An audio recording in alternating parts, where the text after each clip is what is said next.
Assalamualaikum warahmatullahi wabarakatuh. Waalaikumsalam warahmatullahi wabarakatuh. Selamat siang kepada Bapak Ibu guru semuanya. Baiklah, seperti biasa jadwal kita hari ini adalah jadwal untuk kombel atau komunitas belajar kita. Sebelum kita mulai, alangkah baiknya kita mengucapkan Bismillahirrahmanirrahim. Bismillahirrahmanirrahim. Untuk memecahkan suasana kita pada siang hari ini, kita mulai dengan yel-yelnya semangat pagi. Semangat pagi. Pagi, yes. Terima kasih Bapak dan Ibu untuk waktunya pada siang hari ini. Baiklah, untuk jadwal kita sekarang itu mengenai memandu perencanaan pembelajaran. Jadi untuk memandu Bapak dan Ibu, saya selaku kepala sekolah akan berusaha bagaimana memandu Bapak Ibu dalam perencanaan pembelajaran supaya sesuai dengan panduan. Jadi yang pertama, kesepakatan kelas kita perlu perhatian dari Bapak dan Ibu untuk 30 menit ke depan. Kemudian nanti kita selama kombel kita tidak menggunakan HP kecuali ada dalam keadaan darurat, ada telepon dari pasangan Bapak Ibu atau dari anak yang tidak bisa kita hindarkan, silakan Bapak Ibu jawab nanti di luar ruangan ini. Kemudian berpartisipasi aktif.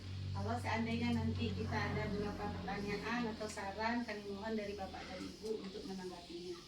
Kemudian mengikuti kegiatan dengan penuh tanggung jawab, karena mungkin di sini nanti akan ada beberapa isian atau tugas-tugas yang akan kita laksanakan selama kegiatan kombel kita.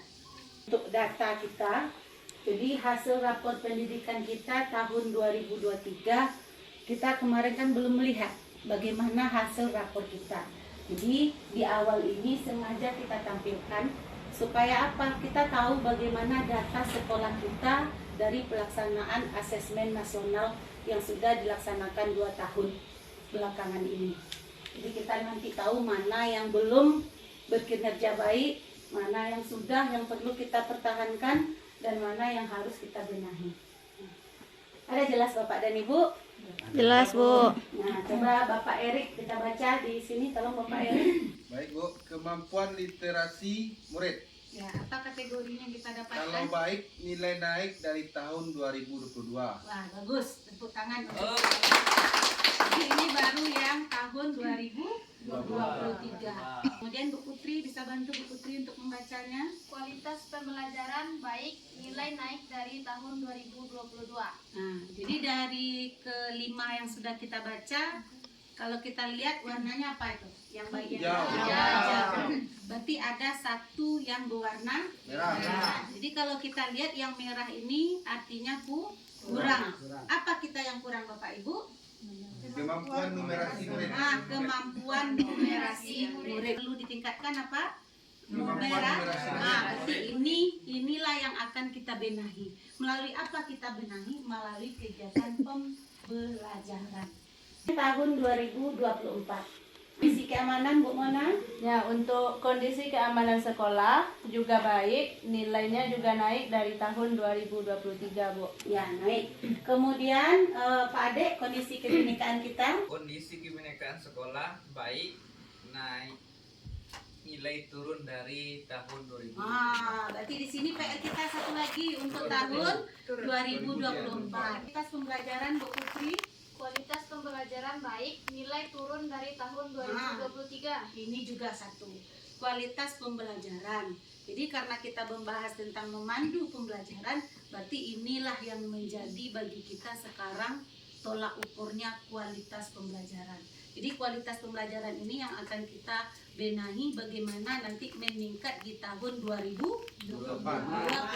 Itu 2025 lagi. Berarti asesmen kita September besok, kelas 5 yang sekarang, berarti hasilnya akan keluar nanti nilai tahun 2025. Jadi ini yang kita benahi, nilai yang turun. Kemudian setelah ini sebelum kita mulai kepada memandu perencanaan pembelajaran, jadi ini gunanya apa angket evaluasi ini? selama Bapak Ibu mengajar di sini. Nah, sampai sebelum kami hadir di sini, bagaimana kira-kira perencanaan pembelajaran yang telah Bapak Ibu susun. Jadi mungkin ini ada waktu 10 menit bagi Bapak dan Ibu untuk mengisinya. Nah, dimohon diisi supaya istilahnya nanti kami selaku kepala sekolah bisa mengetahui bagian mana yang harus kita benahi dan yang harus kita perlu perbaikan atau refleksi. Mohon Bu Ica bantu ke belakang. Tujuannya mendapatkan umpan balik dari guru terkait pelaksanaan perencanaan yang baru dilakukan. Ada yang perlu Bapak Ibu tanyakan sebelum mengisi? Kalau untuk pengisian mata pelajaran apa, Bu? Mata pelajaran karena Bapak dan Ibu guru kelas isi saja kelasnya. Mata pelajarannya boleh kosongkan untuk guru kelas. Silakan saja diisi kira-kira sampai di mana baru perencanaan pembelajaran Bapak dan Ibu. Kalau diminta nanti menulis, silakan Bapak Ibu tulis. Baiklah, ada Bapak dan Ibu, terima kasih atas pengisian angket ini.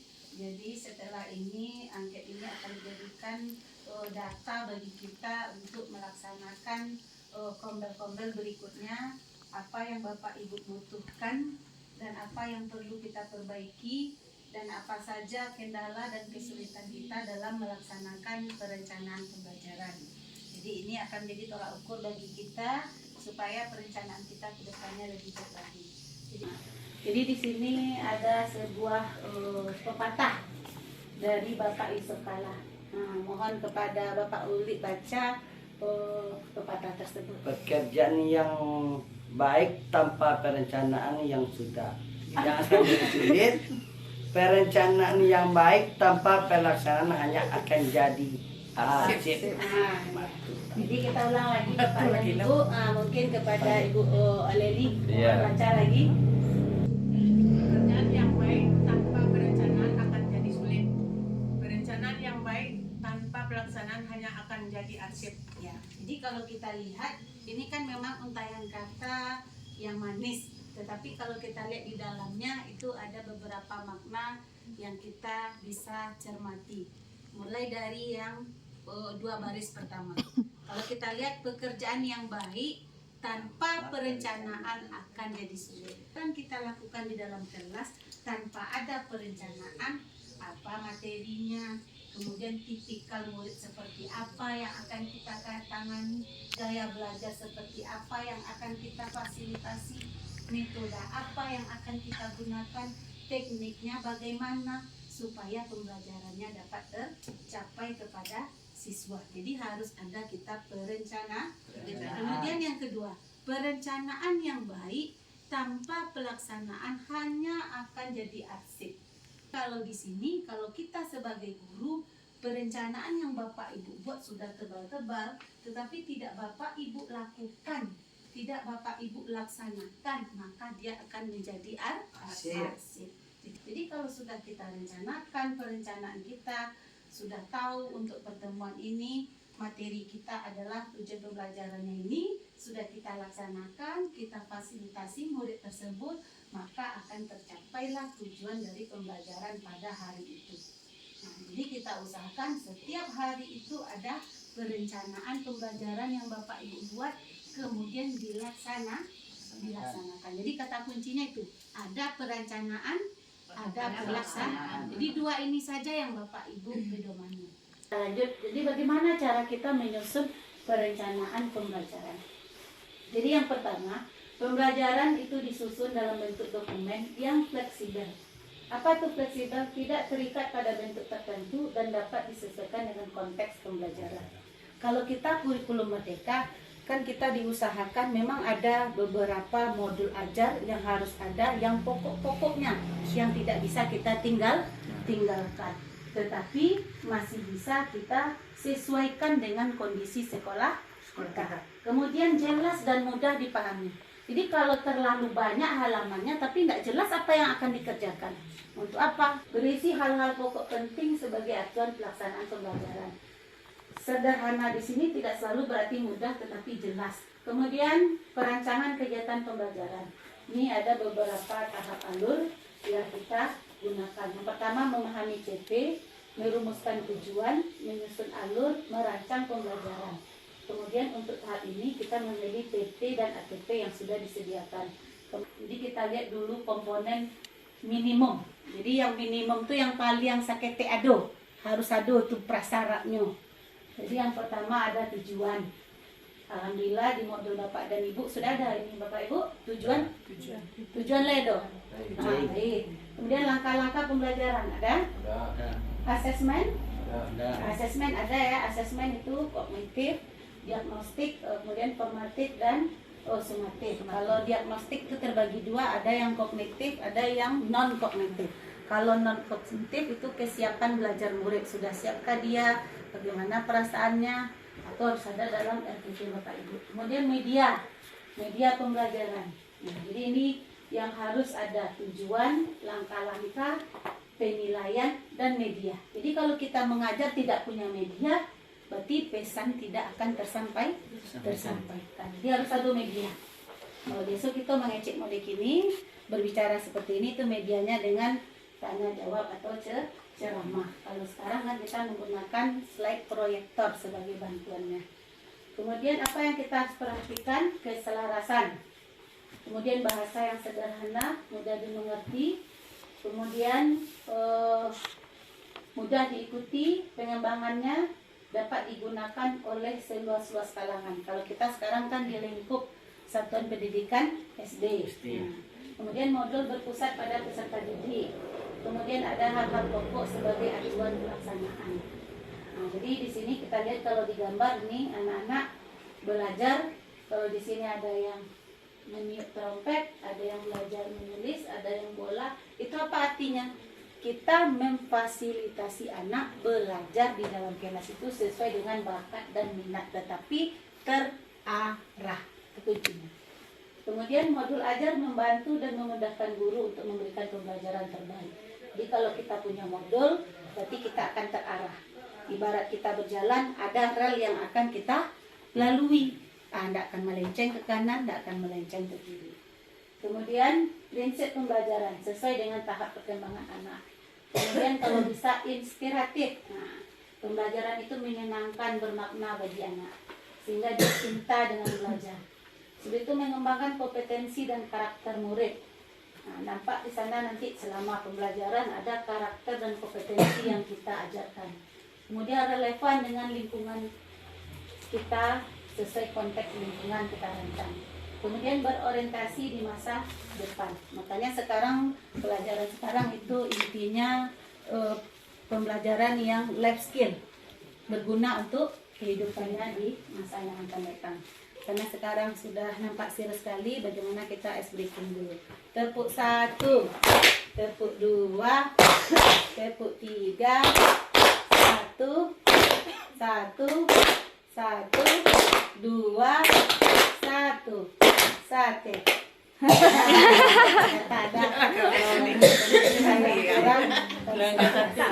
Kita lanjut waktu kita. Kemudian bagaimana cara mengetahui tujuan pembelajaran dapat tercapai? Dari mana kita tahu? Yang pertama, mengetahui tercapai tujuan dengan melakukan asesmen. Seperti kita melakukan penilaian.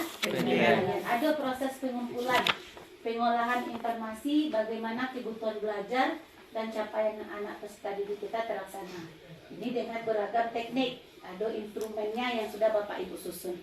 Alhamdulillah dalam modul kita kemarin ada asesmen yang Bapak Ibu bubuhkan, Bapak Ibu lengkapi. Kemudian asesmen juga terpadu, kemudian netral. Netral ini istilahnya tidak ada anak Bapak Ibu nanti yang memilih-milih anak. Aku anak penyoleh agak aku senang hati Bapak dan Ibu Jenya. Itu Bapak Ibu pilih, itu namanya penilaian yang subjektif. Jadi kita harus netral. Kemudian sederhana dan informatif. Kemudian adil, valid, proporsional dan dapat dipercaya. Kalau valid ini teruji kita melakukan penilaiannya. Jadi kalau ada instrumennya nanti kita ujikan dulu apakah bisa soal ini kita gunakan untuk tingkat SD. Kemudian reflektif, hasil asesmen itu digunakan oleh peserta didik sebagai bahan refleksi untuk meningkatkan mutu pembelajaran selanjutnya. Jadi ada nilai anak, lah nampak bayangan mana yang mau diremedi, mana yang perlu pengayaan, mana yang istilahnya rata-rata dan perlu kita tingkatkan untuk masa yang akan datang. Kemudian asesmen formatif. Nah, ini dia. Asesmen ini umpan balik kesiapan belajar siswa. Tadi kita sudah bahas. Asesmen sumatif ini ketercapaian tujuan. Biasanya ini di akhir, contohnya yaitu proyek, tugas, presentasi, wawancara, tes, performan. Performan artinya penampilan. Kalau di olahraga biasanya ini ya Pak Dek ya, paling banyak ini. Kemudian antara asesmen ini menilai kesiapan setiap individu. Jadi kita lihat anak kesiapan dalam belajar dulu, sudah siap atau belum. Kemudian pembelajaran terdiferensiasi. Nanti pembelajaran ini karena dia banyak, murid kita berbeda. Setiap murid itu ada gaya belajarnya kinestetik, ada audio, ada visual. Nah, di sini nanti kita bedakan. Bedakan di sini maksudnya bagaimana? Dan kenapa pula kita harus melakukan pembelajaran terdiferensiasi. Nah, sepertilah ini. Nah, ketika Bapak Ibu masuk kelas, bagaimana kemampuan anak didik kita? Kalau kita lihat di lomba lari, nah ini ada yang anaknya ungu, merah, kemudian apa nih abu-abu, kuning. Kalau kita lihat dari sini, kira-kira bagaimana yang diferensiasi itu? Siapa yang bisa mengartikan dari gambar? Nah, coba Bapak Ibu mengamati sebentar gambar, kira-kira yang berdiferensiasi itu bagaimana? Dari segi kemampuan anak didik kita. Nah, silakan Bu Ella. Kemampuan peserta didik itu berbeda-beda. Ada yang cepat dalam menangkap pembelajaran, itu yang berwarna kuning. Ya. Kemudian yang abu-abu itu standar. Kemudian yang warna merah itu agak lambat, dan ungu itu yang paling lemah. Yang paling lemah. Ya. Ya. Berarti di dalam kemampuan anak didik, mengapa itu di kelas kita tidak sama? Walaupun dia ada 15 orang, 20 orang, itu pasti tidak akan sama bagaimana kecepatan belajarnya. Ini kalau lari saja nih Bapak Ibu, belum lagi pengetahuan yang kita uji. Kok lari saja Pak? Untuk lari mereka ada yang tertinggal, ada yang perlu bimbingan, perlu dilatih. Jadi makanya kita harus tahu dulu dari kemampuan anak didik kita. Jadi tahu kita, oh kalau ini anaknya nggak mau lari 500 meter, kita suruh uji. Nah, kalau ini bisa 500 meter dia ikuti, bisa. Jadi tahu kita apa yang akan kita lakukan. Kemudian ini tujuan. Jadi ibarat jalan yang akan kita lalui, ada tujuan pembelajaran, kemudian ada kompetensi yang ingin dicapainya sampai di mana, kemudian ada kompetensi prasyarat yang telah dimilikinya. Nyulado kompetensi prasyarat yang dimilikinya, tetapi belum sampai. Nah, ini kan ada garis merahnya ya Pak Ibu ya. Nah, jadi ini dia, yang ini anaknya ada kompetensi prasyarat. Umumnya dia pandai, tahu, misalnya membaca, sudah ada dia kemampuan prasyarat. Cuman karena ada kompetensi yang ingin dicapai, ada dikasih di sini benang merah, batas. Ada beberapa anak yang bisa melewati. Malah ada 2 orang anak lagi yang lebih cepat sampai ke finish. Nah, sampai ke finish. Makanya perlu pembelajaran diferensiasi karena tidak akan sama. Sama seperti kita sekarang, ada Bapak Ibu yang unggul dalam IT, ada yang tidak unggul dalam IT, berarti lebih dari hal sosial. Nah, begitulah kira-kira Bapak dan Ibu. Jadi pembelajaran berdiferensiasi itu adalah pembelajaran di mana peserta didik mempelajari materi sesuai dengan kemampuan. Sesuai di kemampuannya, apa yang disukai dan kebutuhannya masing-masing, sehingga mereka tidak frustasi dan merasa gagal dalam pengalaman belajarnya. Karena banyak anak-anak kita tidak pandai pembelajaran itu. Karena kita belum memberikan fasilitas sesuai dengan kemampuan yang dia miliki. Nah, itu tugas kita sebagai guru. Itu yang disebut pembelajaran terdiferensiasi. Jadi kita buatkan strategi pembelajaran yang mengakomodasi kebutuhan peserta didik yang berbeda-beda. Bukan berarti kita bedakan, tidak. Mungkin untuk tahap awal kita menggunakan infokus. Tahap kedua kita gunakan teknik, misalnya pakai anak diskusi pakai kartu misalnya. Jadi kita fasilitasi masing-masing anak dengan cara yang berbeda-beda. Kemudian bagaimana mengimplementasikannya nanti Bapak dan Ibu, ini dia. Jadi kita harus ada asesmen awal dulu. Nah, Asesmen awal ini berupa ada berupa kuis, ada berupa permainan supaya kita tahu bagaimana posisi anak kita, di mana dia kelemahannya, di mana kesiapannya. Kemudian baru nanti kita lakukan diferensiasi perbedaannya. Ada 3 yang perlu kita lakukan untuk diferensiasi pada perencanaan modul. Yang pertama dari konten materi yang kita ajarkan. Bagi peserta didik yang memerlukan bimbingan, mempelajari 3 hal terkait materi, siswa yang cukup mahir mempelajari keseluruhan materi. Dan bagi peserta didik yang sudah sangat mahir dapat diberikan penganiayaan. Jadi kalau yang ulun, yang tidak sama sekali, dia gadgetnya materi tetapi tidak terlalu banyak. Contohnya dalam pembelajaran perkalian contoh. Kalau untuk anak yang lemah mungkin perkaliannya sampai 2 saja. Kalau anak yang mahir sampai 5. Kalau yang sudah bagus sampai 9 atau 10. Jadi dari materi kita bedakan ini materi ini. Kemudian dari segi proses cara kita mengajarkan. Jadi proses pembelajaran dalam bentuk pendampingan sesuai kesiapan peserta didik. Ya, boleh. Bagi peserta didik membutuhkan bimbingan pendidik mengajarkan secara langsung bagi peserta didik yang cukup mahir. Dapat diawali dengan modeling. Nah, jadi pertama ada teknik model. Sudah itu dikombinasi dengan kerja mandiri. Setelah itu praktik. Kemudian peninjauan ulang. Jadi dari segi cara mengajarkan berarti kita menggunakan beberapa metode. Jadi tidak mau satu.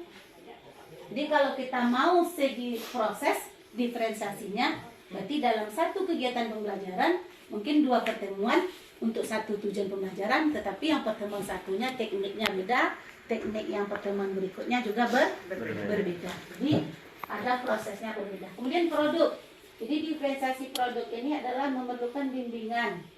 Nah, jadi produknya juga nanti yang dihasilkan oleh peserta didik itu bisa berbeda. Contoh, kalau nanti produknya berupa karya, bagi anak yang bisa membuat kinestetik, itu karya dia bikin. Kalau untuk anak yang jagonya misalnya menulis, mungkin dalam bentuk puisi dia bikinkan, dalam bentuk tulisan. Nah, kalau yang ini kita minta nanti produknya berupa kecakapannya, misalnya lisan. Nah, kan bisa kita suruh dia mengungkapkan atau menguraikannya. Jadi berupa produk atau iuran atau performa yang dihasilkan. Jadi performa unjuk, unjuk dirinya. Nah, itu intinya pada diferensiasi. Nah, ini dia nanti konten proses produk. Nah, jadi sebelum kita uraikan lebih jelas, mungkin ada pertanyaan dari Bapak dan Ibu. Nah, mungkin kami minta pertanyaannya terkait dengan bagaimana kita membuat perencanaan. Silakan Bapak Ibu bertanya apa yang harus kita lakukan dan yang perlu. Kalau di sini kan kita bisa memakai buku teks media yang ada, pertama boleh. Kemudian kita bisa memodifikasi, boleh. Boleh pakai sumber lain, sangat boleh.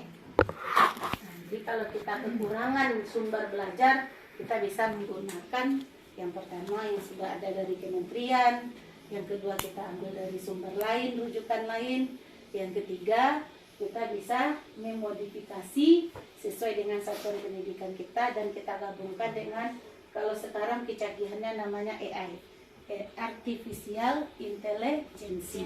Nah, itu bisa kita gunakan. Ada pertanyaan dari Bapak dan Ibu, silakan. Apakah bisa memahami untuk perencanaan pembelajaran berikutnya? Jadi untuk memandu perencanaan berikut, jangan lupa ingat setiap siswa kita berbeda. Usahakan perencanaan pembelajaran kita, pertemuan ini tekniknya beda, pertemuan berikutnya juga bedakan. Begitu juga nanti dengan prosesnya, materinya juga. Bu, ya silakan Bu Onen.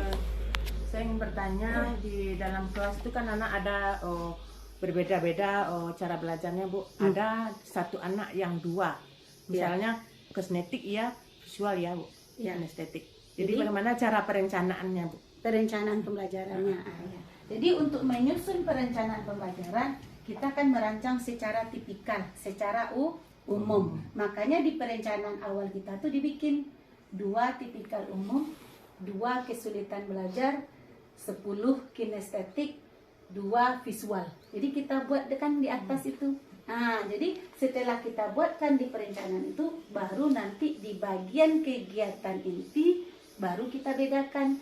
10 menit pertama anak kita berikan fasilitas. Contoh bagi anak yang kinestetik, misalnya Bu Nit mau mengajarkan materi apa?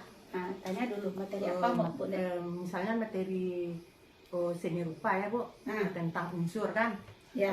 Jadi anak ini kan yang pertama unsur yang disukai anak ini bagian titik, membuat gambar dengan titik. Yang satu lagi ingin dengan bentuk Bu. Ingin dengan bentuk. Ya, berarti nanti kegiatan pembelajarannya yang Bu Nit rancang, yang untuk yang suka titik, ya, berarti nanti ada fasilitas kegiatannya di lembar kerja. Nah, ini yang bagian titik. Nah, ini anaknya yang bikin. Bagian bentuk, ini anaknya yang bikin. Kemudian bisa juga Ibu kasih di dinding kelas itu beberapa bentuk bagian. Silakan pilih. Berarti sebelum Bapak Ibu mengajar sudah ada medianya. Bapak Ibu tempel di dinding. Kemudian disuruh anak itu bekerja. Silakan cari bagi yang menemukan unsur titik. Nah, silakan ambil, kumpulkan ke depan. Bagi yang menemukan bentuk, silakan diambil. Karena dia suka titik, pasti dia akan mengambil titik yang bagian titik. Kalau dia suka bentuk, ada mengambil bagian bentuk. Jadi kita guru hanya memfasilitasi. Dia yang banyak bekerja. Jadi sebenarnya kurikulum Merdeka itu tidak akan habis suara Bapak Ibu, tetapi kita cuma bekerja, kita sediakan dia media. Media nanti dia akan bekerja. Kalau tadi kan bagus itu dari Bu Nit, kita kasih tepuk santian untuk Bu Nit. Tepuk santian. Jempol tangan. Jempol kiri. Wow, santiam. Ya. Ada permainan tapi kita harus berpasang-pasangan di meja. Permainannya namanya boom, clap, candy. Boom, meja, candy baru ambil. Nah, karena kita cuma permennya 3, berarti Bapak Ibu yang tercepat yang berfokus. Nah, oke, kita mulai lagi. Siap Bapak Ibu? Siap. Oke. Boom, clap, clap, candy.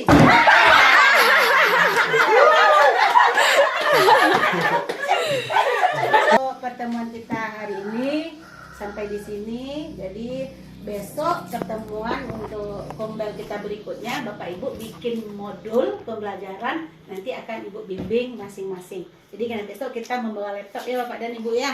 Ya, Bu. Laptop, kemudian nanti ada RPP-nya yang akan Bapak Ibu buat untuk 1 kali pertemuan, mungkin atau 1 tujuan pembelajaran. Kemudian nanti kita rancang beberapa teknik atau materi. Nah, kira-kira yang Bapak Ibu dapatkan hari ini bermanfaat enggak untuk Bapak dan Ibu? Bermanfaat. Nah, terima kasih. Mudah-mudahan kedepannya kita dapat meningkatkan kualitas pembelajaran kita sehingga rapor pendidikan kita tahun kedepannya semakin membaik dan memperoleh capaian terbaik. Jadi nanti ada jempol bagi kita semua. Jadi terima kasih atas kerjasamanya. Kami ucapkan sekali lagi terima kasih kepada Bapak dan Ibu. Ingat pesan yang tadi, perencanaan tidak ada arti kalau tanpa pelaksanaan. Nah, terima kasih Bapak dan Ibu. Saya selaku kepala sekolah mengucapkan mohon maaf jika ada kata yang tidak pada tempatnya. Kami akhiri. Assalamualaikum warahmatullahi wabarakatuh. Waalaikumsalam warahmatullahi wabarakatuh. Bismillahirrahmanirrahim. Assalamualaikum warahmatullahi wabarakatuh. Waalaikumsalam warahmatullahi wabarakatuh. Selamat siang Bapak dan Ibu. Apa kabarnya siang hari ini? Alhamdulillah luar biasa. Allahu Akbar. Terima kasih. Baiklah, kemarin kita sudah hari Selasa kemarin kita sudah kombel mengenai memandu perencanaan pembelajaran, dan hari ini kita lanjutkan dengan pembuatan perencanaan pembelajaran. Namun sebelum itu sesuai kesepakatan kita untuk beberapa menit ke depan Bapak dan Ibu dimohon perhatiannya dan tidak menggunakan HP. Jika diperlukan nanti kita diskusi dan tanya jawab, silakan Bapak Ibu berperan dengan aktif. Kali ini kita akan berdiskusi di kombel kita ini Jadi diskusinya nanti kita bagi kelompoknya kelas rendah, kelas tinggi. Jadi nanti Bapak Ibu yang kelas rendah silakan berkumpul di kelas rendah, kemudian kelas tinggi, kemudian Bapak Ibu nanti bekerja membuat sebuah modul ajar atau perencanaan. Kemudian nanti kita diskusikan di kelompok. Setelah itu kita tampilkan ke depan. Jadi nanti dari tampilan Bapak Ibu tadi kita bisa melihat bagaimana perencanaannya. Nanti untuk rubrik monitoringnya ada, nanti kita berikan. Jadi kira-kira sampai di sini sudah jelas Bapak dan Ibu? Jelas. Jelas ya? Jadi lanjut untuk kriterianya ada rubrik nanti untuk melihat bagaimana mekanisme monitoring pembelajaran sepanjang semester nanti ada rubrik Ibu berikan. Jadi yang pertama nih yang harus diperhatikan nanti ketika Bapak Ibu diskusi, modul ajarnya sudah sesuai nggak dengan TP-nya, tujuan pembelajaran. Contoh tujuan pembelajaran nanti mengenal lambang sila Pancasila. Ternyata isinya bukan lambang sila Pancasila. Jadi sampai di situ kita perhatikan. Kemudian strategi nanti, strategi pembelajarannya kalau bisa bervariasi. Seperti yang kita bahas kemarin, setiap anak itu adalah berbeda. Makanya kita bisa strateginya itu kita bedakan. Misalnya untuk 15 menit ke pertama kita berikan berupa kegiatan yang mengaktifkan secara kognitif anak, kemudian ada nanti keterampilannya atau kinestetik anak, atau berupa kegiatan visual dulu, baru nanti yang kinestetik atau yang audio. Jadi kemudian media dan bahan ajar, ada nggak di sana media dan bahan ajar yang Bapak Ibu gunakan? Kemudian metode pembelajaran, apa saja metodenya nanti? Kemudian pengelolaan kelas, ada nggak terlihat bagaimana dalam modul ajar itu Bapak Ibu mengelola kelas? Apakah nanti secara berdiskusi, secara individu, terlihat nanti. Kemudian kesesuaian penilaian dengan tujuan. Jadi kalau ada tujuan pembelajaran yang mengenal nilai Pancasila, penilaiannya apa yang nanti Bapak Ibu lakukan? Mungkin bisa jadi nanti berupa rubrik juga, sikap, kemudian ada berupa penilaian dengan lisan atau tulisan atau menjodohkan. Kemudian pemberian umpan balik dari siswa dari guru. Kalau ada kegiatan nampak di dalam rencana kita itu pemberian umpan balik dari guru. Kemudian keterlibatan siswa dalam pembelajaran kepada murid. Jadi ada nanti nampak siswanya banyak bekerja. Jangan kita selaku guru yang terlalu banyak bekerja. Jadi di dalam aktivitas pembelajaran itu kita hanya memfasilitasi peserta didik kita. Itu untuk berikutnya. Ini contohnya. Nah, nanti rubriknya ketika diskusi, nanti rubriknya akan dibagikan masing-masing kelompok. Misalnya kelas rendah, dibagikan langsung rubriknya. Nanti isi rubriknya seperti ini. Untuk perencanaan indikator 1, sesuai nggak dengan kurikulum Merdeka dan tujuan pembelajarannya? Kalau seandainya RPP yang udah Ibu bikin itu sudah sesuai, berarti nilainya nanti kalau tidak sesuai nilainya 1. Kemudian kalau cukup sesuai namun belum mencakup semua tujuan, berarti 2. Kemudian sesuai dengan kurikulum, tapi sebagian besar baru yang mencakup tujuan pembelajaran 3. Yang sebaik-baiknya adalah yang skornya 4. Jadi nanti Ibu bagikan itu dari segi perencanaan. Jadi di samping Bapak Ibu nanti bikin RPP, bikin modul perencanaan pelajaran, nanti Ibu bagikan rubrik monitoringnya supaya kegiatan kita waktu diskusi lebih terarah apa yang akan kita perbaiki, yang akan kita bikin supaya perencanaan pembelajaran kita ke depannya lebih baik lagi. Nah, kira-kira ada yang dipahami Bapak Ibu atau perlu penjelasan lagi atau bisa kita langsung bekerja lagi di kelompok kita masing-masing. Bagaimana Pak Ade? Aman. Yang ibu-ibu yang lain? Kalau ya silakan kita duduk berkelompok. Kemudian buka laptop seperti yang diminta kemarin. Kemudian Bapak Ibu bekerja, Ibu kasih waktu lebih kurang mungkin 15 menit. Setelah itu kita tampilkan. Nanti pilih salah seorang untuk menampilkan diskusi kita ke depan. Nah, itu saja Bapak dan Ibu, silakan. Bagaimana Bapak dan Ibu? Sudah dibuka modul ajarnya 1? Sudah. Bukan ini rubriknya untuk Bapak Ibu pedomani supaya perencanaannya lebih efektif. Thank you. Tematik lah ya. Jadi dalam Model pembelajarannya. tujuan pembelajarannya apa Bapak Ibu? Tujuan pembelajarannya yang pertama yang pertama membandingkan siklus hidup beberapa jenis makhluk hidup. Nanti kalau dia membandingkan berarti ada beberapa makhluk hidup yang akan ditampilkan nanti ya Bapak dan Ibu ya. Nah, jadi strateginya, metodenya usahakan bervariasi. Nah, oke, lanjutkan Bapak dan Ibu. Kemudian caranya bilangan. Bilangan, materinya menguraikan menyusun bilangan. Menguraikan dan menyusun bilangan. Berarti ada dua kegiatan, Ya, menguraikan dan menyusun. Jadi nanti buatlah metode dan strateginya dari dua kegiatan itu yang bervariasi bagi anak audio, visual dan kinesthesia. Bapak dan Ibu ya. Bagaimana Bapak Ibu? Sudah siap? Sudah. Dari kelompok kelas tinggi dan kelas rendah, siapa yang mau membacakan hasil diskusi kelompoknya ke depan? Kelas tinggi dulu ya, silakan kelas tinggi, siapkan dan siap untuk presentasi. Nanti bagi kelompok lain, waktu temannya gurunya memberikan penjelasan, silakan nanti diperhatikan dan berikan saran dan masukan kritikan yang membangun ya Bapak dan Ibu ya.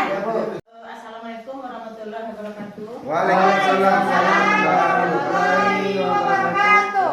Baiklah Bapak Ibu semuanya, kami akan menampilkan hasil diskusi kami yaitu tentang modul ajar IPAS, modul ajar dari kelas tinggi, modul kelas tinggi yaitu modul IPAS dengan TP membandingkan siklus hidup berbagai jenis makhluk hidup.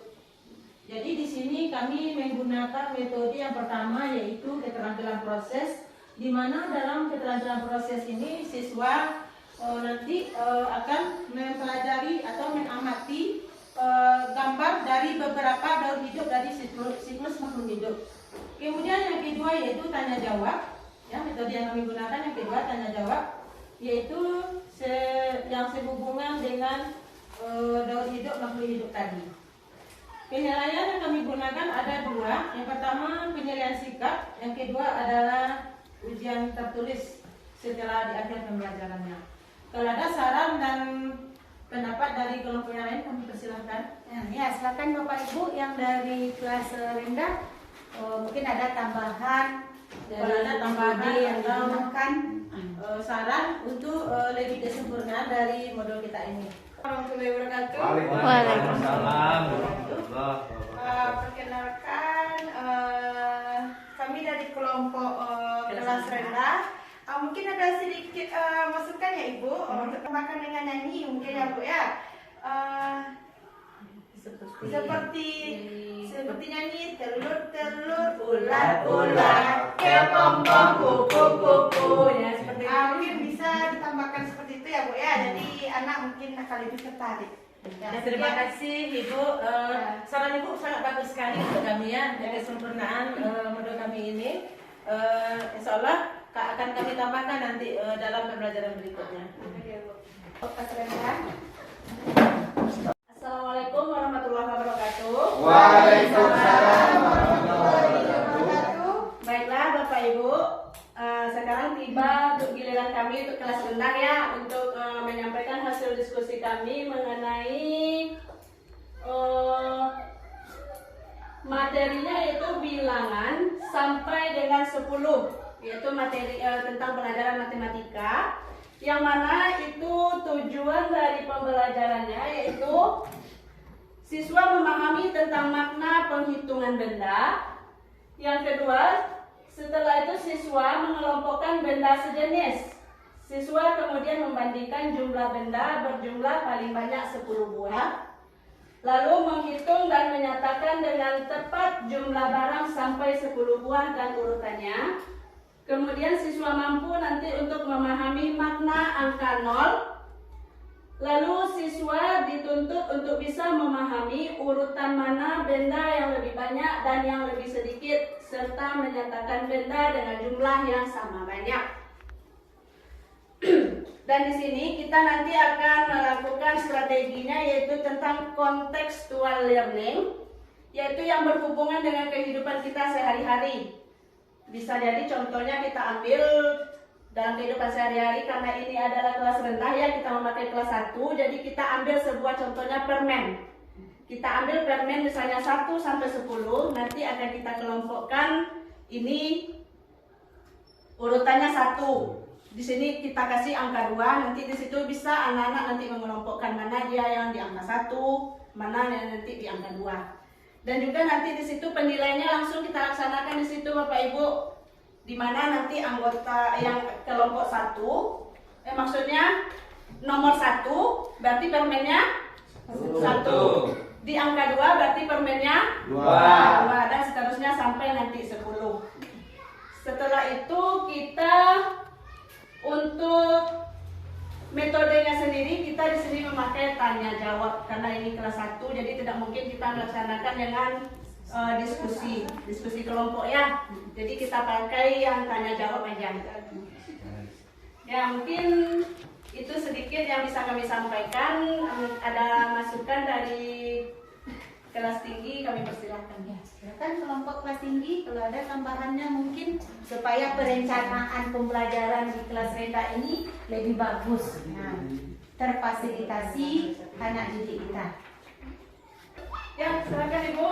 Kalau di sini kami lihat alangkah baiknya kalau apa tadi Ibu contohkan kepada murid siswa itu sendiri misalnya. Iya. Saya angka 1 siswanya, yang angka 2 siswanya. Kan siswa kita banyak. Oh, langsung dari siswanya sendiri kita pakai, jadi tidak menggunakan metode medianya langsung. Nah, medianya Jadi kita langsung langsung siswanya. memakai media untuk anak murid kita sendiri. Iya, Bu. Yang baiknya kalau begitu. Oke, kita terima juga. Terima kasih banyak Bapak Ibu. Ya. Masukan yang sangat bagus untuk kami. Bisa nanti ini kita perbaiki, kita itukan lagi dengan teman-teman kami di kelas-kelas rendah nanti. Terima kasih Ibu. Yang lain mungkin dari Bapaknya. Cukup. Cukup ya, terima kasih. Ya itu aja yang bisa kami sampaikan dari kami kelas rendah. Kalau ada salah dan hilafnya kami mohon maaf sebelumnya. Akhir kata, Assalamualaikum warahmatullahi wabarakatuh. Terima kasih aku sekali lagi untuk kelas rendah. Bapak dan Ibu, tadi kita sudah melakukan diskusi, kemudian di kelompok Bapak Ibu sudah mempresentasikan, kemudian sudah melakukan tanya jawab. Nah, untuk penampilan dua kelompok sekali lagi kita beri aplaus. Kita kasih tepuk santiang mana? Santiang mana?